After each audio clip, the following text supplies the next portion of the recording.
প্ল্যানে যে বা যারাই বাধা হয়ে দাঁড়ানোর চেষ্টা করবে তাদেরকে জ্বর থেকে উপড়ে ফেলবে নীলু এবং কোয়েল। হ্যাঁ বন্ধুরা, ভিডিওতে লাইক দিয়ে দেখতে থাকুন। যখন শর্মির আসার খবরটা কোয়েলের কাছে পাঠায় নীলু, ঠিক সেই সময় নীলু বলতে থাকে যে কোয়েল, আমাদের কোনো মতেই অ্যাটলিস্ট এই সিচুয়েশনে রিস্ক নেওয়া যাবে না, কারণ এই শর্মিটা বড্ড বেশি বাড়াবাড়ি করছে।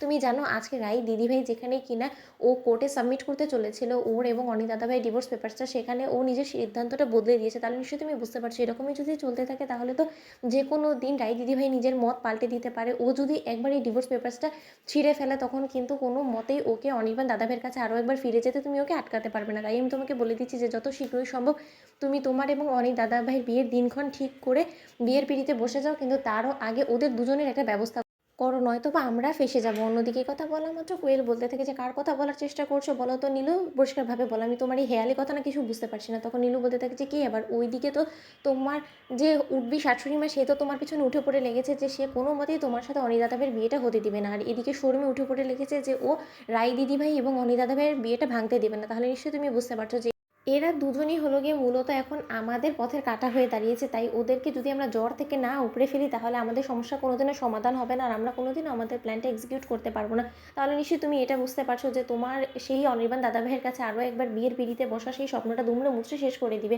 তাই ওদেরকে যত তাড়াতাড়ি সম্ভব আমাদের এই পথ থেকে সরিয়ে ফেলতে হবে। অন্যদিকে কথা বলা মাত্র কোয়েল বলতে থাকে যে কিন্তু সেটা কী করে সম্ভব হবে বলো তো, কারণ অনির্বাণের মা যদি হঠাৎ করে গুম হয়ে যায় তাহলে নিশ্চয়ই অনির্বাণের সন্দেহটা এবার আমার উপরে এসে পড়বে।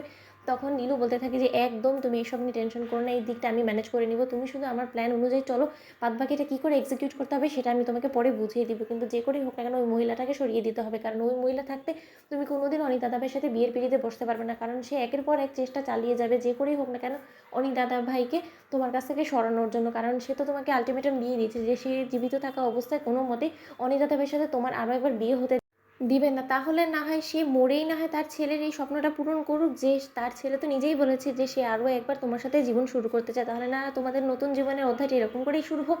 অন্যদিকে এই কথা বলা মাত্র কোয়েল বলতে থাকে যে আর শর্মিকে কী করবে, তখন নীলু বলতে থাকে যে যেখানে তোমার উর্বি শাশুড়ি মায়ের গন্তব্য হবে সেখানেই শর্মিরও গন্তব্য। অন্যদিকে কথা আড়ি পেতে যখন রাই নীলুর ঘরের বাইরে দাঁড়িয়ে শুনে ফেলে, ঠিক সেই মুহূর্তেই রাই বলতে থাকে যে নীলু, তোর এই নোংরা প্ল্যান আমি কোনো মতে সাকসেসফুল হতে দেবো না। আমি থাকতে অন্তত আমি আমার শাশুড়ি মা এবং শর্মী কারো গায়ে একটা আঁচ অব্দি আসতে দেবো না। আমি আমার প্রয়োজনে শরীরে রক্ত দিয়ে হলেও ওদেরকে বাঁচাবো। আমি থাকতে ওদের উপরে কেউ আঁচ আনতে পারবে না। তুই দেখে নিস, তুই যতই নোংরামো করিস না কেন, কিন্তু এবার তোকে এই সকল জিনিসের জন্য অবশ্যই তোর প্রাপ্য শাস্তিটুকু পেতে হবে, কারণ তোর পাপের ঘোড়া পূর্ণ হয়েছে। আর কোয়েল, আমি আসছি, রাই এবার নতুন রূপে ফিরবে, যেটা হয়তো তুমি কোনোদিনও কল্পনা করতে পারোনি।